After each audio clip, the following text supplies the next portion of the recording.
سواء السبيل. When he set out towards Madian, he said, I hope my Lord will guide me to the straight path. ولما ورد ماء مدين وجد عليه أمة من الناس يسقون ووجد من دونهم امرأتين تذودان قال ما خطبكما قالتا لا نسقي حتى يصدر الرعاء وأبونا شيخ كبير. And when he arrived at the waters of Madian, he found a large number of people watering their animals, and found, aloof from them, 2 women keeping their animals back. He said, What is the matter with you? They said, We cannot water our animals until these shepherds take their animals back after watering them, and our father is very old man. فسقى لهما ثم تولى إلى الظل فقال رب إني لما أنزلت إلي من خير فقير. So he, Musa, watered their animals for them. Then he turned to a shade and said, My Lord, I am in need of whatever good you sent down to me. فجاءته إحداهما تمشي على استحياء قالت إن أبي يدعوك ليجزيك أجر ما سقيت لنا فلما جاءه وقص عليه القصص قال لا تخف نجوت من القوم الظالمين. Then one of the 2 women came to him, walking bashfully. She said, My father is calling you, so that he may give you a reward for watering our animals. So when he, Musa, came to him, the father of the women, and narrated to him the whole story, the latter said, Do not fear, you have escaped from the wrongdoing people. قالت إحداهما يا أبت استأجر إن خير من استأجرت القوي الأمين. One of the 2 women said, Dear father, hire him. The best man you can hire is someone who is strong, trustworthy. قال إني أريد أن أنكحك إحدى ابنتي هاتين على أن تأجرني 8 حجج فإن أتممت 10 فمن عندك وما أريد أن أشق عليك ستجدني إن شاء الله من الصالحين. He, the father, said to Musa, I wish to marry to you one of these 2 daughters of mine on condition that you act as my employee for 8 years. Then if you complete 10 years, it will be of your own accord. And I do not want to put you in any trouble. You will find me, inshallah, God willing, one of the righteous. قال ذلك بيني وبينك أيما الأجلين قضيت فلا عدوان علي والله على ما نقول وكيل. He, Musa, said, This is done between me and you. Whichever of the 2 terms I fulfill, there should be no excess against me, and Allah is witness to what we are saying. So here's certain very interesting conversation is going on. Prophet Musa is not known that he's declaring his prophethood, yet Allah had promised mother of the Musa alayhi salam that he's going to make him a messenger. And we know here's the Shu'aib alayhi salam, the father of Safura radiallahu anha, the future wife of Musa alayhi salam. And the conversation is going on that Shu'aib alayhi salam is asking Musa alayhi salam that he wanted to reward him by that, and the daughter says, maybe Dad, you should keep this gentleman, he's a young man, powerful, respectful, because they saw his etiquette at the well and how they brought, when they were bringing him to home, how he behaved and acted. Even though he was hungry, he was thirsty, he did not show off his need. When they wanted to give him a return, he said, I don't take return for the good we do. And then he said that because the woman, one of the daughters said, maybe we should employ him, and he's because you are elderly and we are girls and we cannot manage or help, and he could be of helpful. So here's the proposal is made that Shu'aib alayhi salam offering marriage or hand of his daughter to Prophet Musa alayhi salam. So there is no insult and embarrassment in asking to a right man to marry my daughter, giving her hand to the man who is good one. And this is one of the thing in Islamic culture. We know today in subcontinental culture, it is considered insult and disrespect if a girl's family asks for a marriage hand from the boy, even though they know that this is the appropriate person. And sometimes we find that the girl is already interested in this young man, and the parents think it's an insult and embarrassment, and this is something called honor killing, and so on and so forth. We need to respect and understand the desire of what people like to live in Islam. As a Muslim, it should not be such. It is a Hindu tradition that a girl's family get proposal from the boy's family and they go to shop around. In Islam, it is not embarrassment. As you know from the life of our Prophet Muhammad, peace be upon him, when Umar radiallahu anhu, the second Khalifa of Islam, when his daughter Hafsa radiallahu anha became widowed, he asked Abu Bakr and Usman radiallahu anhu, who were the companion of Prophet, to take my daughter in marriage as a father, and they both said, I'm sorry, we cannot. And Prophet finally later on took her into marriage. So in Islam, marriage is a mutual agreement between the two parties. There's no insult if you reject. We know that when the Umar and Abu Bakr and Usman radiallahu ta'ala anhu, even though they did not marry Hafsa radiallahu anha, who later became the mother of the faithful, the friendship between Abu Bakr and Umar and Usman did not get affected. Similarly, when Prophet was approached by Abu Bakr and Umar for asking for the hand of Fatima radiallahu anha, he said Allah knows best. He was not interested in giving them his daughter, but he did not mind asking his cousin Ali radiallahu anhu, who became the Waliullah, that what do you think about Fatima? And he accepted the proposal. So, and then Prophet asked him, do you have anything to support? Because he was a very young man, was about in his 26th birthday, very not very wealthy at that time. So this is how in Islam is marriage is a proposal, and to be done according to the need and time. And there's no embarrassment in Muslims in tradition. And we found that there was a tabi, and he found a good young man who was a good student of his, and he asked him, would you be marrying to my daughter? And he said, I don't have anything to provide my wife. And he said, it's okay, I will marry you. And later in the day, he took his daughter with a lot of gold and wealth which he had, and he brought to the young man. He said, this is the thing for you to start your life, and here's my daughter, she's your wife. And he left. So Musab radiallahu ta'ala anhu, Sayyid ibn Musab, he was one of the very popular tabi, very great scholar man. So this is in Islam, a marriage is not something taboo. And Islam, marriage is more easier than anything. You say 3 times, do you accept this woman into the marriage? 1 time is actually what is required, but the sunnah is 3 times, so making sure everybody heard and everybody knows.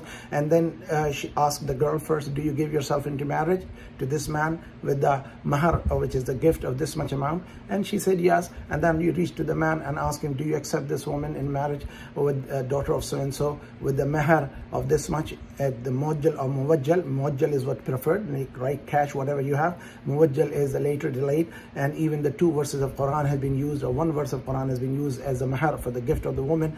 So all these things are there to make marriage easy. We have spending hundreds and thousands of dollars, and we find that that's a waste of money. We can give this money to the girl and the boy, and they can start their life with that, which is Islamically simple. You bring the boys and girl to the masjid, have them married, and the man is supposed to throw the reception, which is called walima.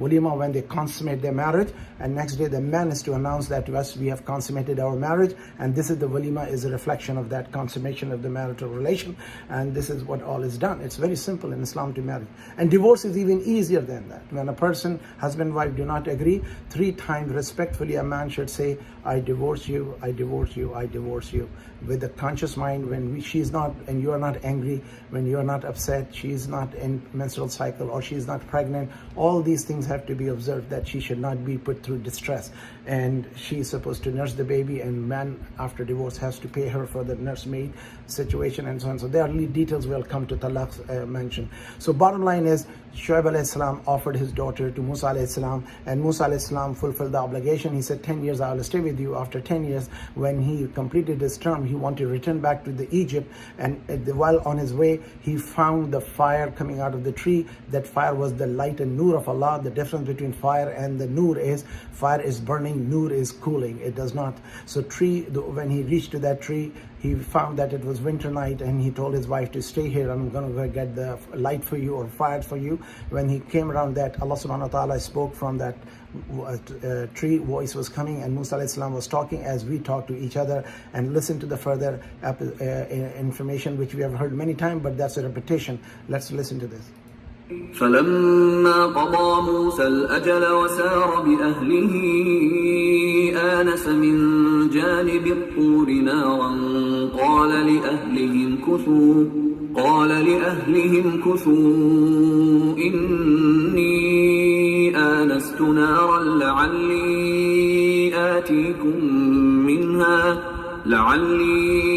آتيكم منها بخبر أو جذوة من النار لعلكم تصطلون. So, when Musa completed the term and set forth with his wife, he noticed a fire from the direction of the Mount Tur. He said to his wife, "Stay here, I have noticed a fire. Maybe I bring to you some information or an ember from the fire, so that you may warm yourself."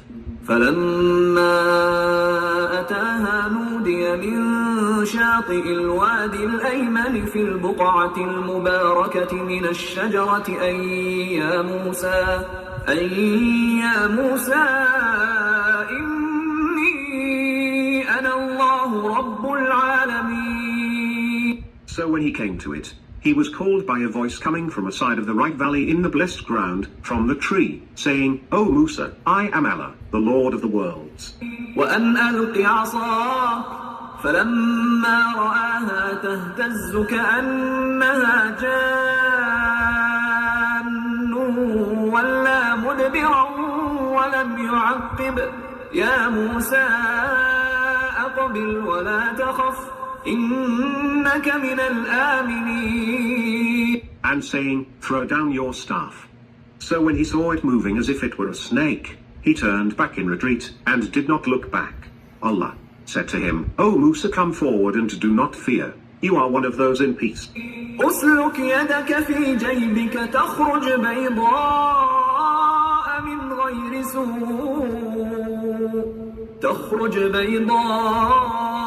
من غير سوء واضمم إليك جناحك من الرهب فذلك برهانان من ربك إلى فرعون وملئه إنهم كانوا قوما فاسقين. Insert your hand into your bosom, and it will come out white without any evil, disease, and press your arm to your side for removing fear. Thus these are two proofs from your Lord, sent to Pharaoh and his chiefs. Indeed they are transgressing people. قال رب إني قتلت منهم نفسا فأخاف أن يقتلون. He said, "My Lord, I have killed a person from them, therefore I fear that they will kill me." وأخي هارون هو أفصح مني لسانا فأرسله معي يرد أن يصدقني إني أخاف أن يكذبون. And my brother Harun is more eloquent than me in speech, so send him with me as a helper to bear me out. I am afraid they will give the lie to me. قال سنشد عضدك بأخيك ونجعل لكما سلطانا فلا يصلون إليكما بآياتنا أنتما ومن اتبعكما الغالبون. He, Allah, said, "We will strengthen your arm with your brother, and will give both of you such a power that they will have no access to you to cause any harm, because of our signs. You and your followers will be the victors." Also, this point we should understand, verse 34-35 tells us that the prophet's dua, when they supplicate, not get wasted, and they can ask a man to become a prophet. As we know, Harun alayhi salam became prophet on the dua, by the dua of Musa alayhi salam. And this is something very important to understand, because in further later down we'll be talking about Qarun, who was a cousin of Musa alayhi salam, was a very pious, righteous man, and he was jealous and envious of Musa alayhi salam and his brother Harun alayhi salam. and he thought that they had taken over the prophecy and they have taken over all the power and following, and he became envious after being righteous and pious, and he was very wealthy, and he started bribing and asking people to favor him over Musa alayhi salam. And what happened when Allah subhanahu wa ta'ala commanded Musa alayhi salam to tell him to behave and pay for some charity, he would not. Inshallah, we'll talk about it. So what we should know, that some people say Prophet's dua makes no difference. Prophet's dua and righteous people's dua, supplication, asking Allah on behalf of somebody else, works. فلما جاءهم موسى بآياتنا بينات قالوا ما هذا إلا سحر مفترى وما سمعنا بهذا في آبائنا الأولين. So when Musa came to them with our clear signs, they said, "This is nothing but a forged magic, and we have never heard of such a thing happening in the days of our forefathers." وقال موسى ربي أعلم بمن جاء بالهدى من عنده ومن تكون له عاقبة الدار إنه لا يفلح الظالمون. Musa said, "My Lord is best aware of the one who has brought guidance from him and who is going to meet the best end of the abode. It is certain that the wrongdoers will not succeed." وقال فرعون يا أيها الملأ ما علمت لكم من إله غيري فأوقد لي يا هامان على الطين فاجعل لي صرحا لعلي أطلع إلى إله موسى وإني لأظنه من الكاذبين. And Pharaoh said to his people, "O courtiers, I do not recognize any god for you other than me. So kindle for me, O Haman, a fire on the clay, to bake bricks, and build for me a tower, so that I may look unto the God of Musa. I deem him to be one of the liars." This is another thing which shows that how minor and how weak he was in his thinking, and arrogant, that he thought that Haman apparently is supposed to be his prime minister or chief minister or army general. Apparently that was one of the very great right-handed person of Pharaoh, and he's the really person who caused Pharaoh to be misguided all the time. So people should know in the power that who is their advisor and what they're doing, and sometimes these people are the one who led to the person's demise. And then he asked that make me a pillar so I could climb up and talk and see the Musa's God, because he thought the world is flat and he is the powerful man and he is the God, na'uzubillah. And this is what the mistaken problem which he had. Listen to the others. وقال فرعون يا أيها الملأ ما علمت لكم من إله غيري فأوقد لي يا هامان على الطين فاجعل لي صرحا لعلي أطلع إلى إله موسى وإني لأظنه من الكاذبين. And Pharaoh said to his people, "O courtiers, I do not recognize any god for you other than me. So kindle for me, O Haman, a fire on the clay, to bake bricks, and build for me a tower, so that I may look unto the God of Musa. I deem him to be one of the liars." واستكبر هو وجنوده في الأرض بغير الحق وظنوا أنهم إلينا لا يرجعون. Thus, he and his hosts showed arrogance in the land with no justification and thought that they would not be returned to us. فأخذناه وجنوده فنبذناهم في اليم فانظر كيف كان عاقبة الظالمين. So we seized him and his hosts and threw them into the sea. Look then, how was the fate of the wrongdoers? وجعلناهم أئمة يدعون إلى النار ويوم القيامة لا ينصرون. We made them leaders who called people towards hell, and on the day of judgment they will not be helped. وأتبعناهم في هذه الدنيا لعنة ويوم القيامة هم من المقبوحين. And we made a curse to pursue them in this world, and on the day of judgment they will be among those dejected. ولقد آتينا موسى الكتاب من بعد ما أهلكنا القرون الأولى بصائر للناس وهدى ورحمة لعلهم يتذكرون. And we gave Musa, after we destroyed the earlier generations, the book having insights for people and a guidance and mercy, so that they may receive the advice. وما كنت بجانب الغربي إذ قضينا إلى موسى الأمر وما كنت من الشاهدين. And, O Prophet, you were not there at the western side of the Mount when we delegated the matter to Musa, nor were you among those present. ولكننا أنشأنا قرونا فتطاول عليهم العمر وما كنت ثاويا في أهل مدين تتلو عليهم آياتنا ولكننا كنا مرسلين. But we created generations after him, and a long time passed over them. And you were not dwelling among the people of Madian, reciting our verses to them, but it is we who do send messengers. وما كنت بجانب الطور إذ نادينا ولكن رحمة من ربك لتنذر قوما ما أتاهم من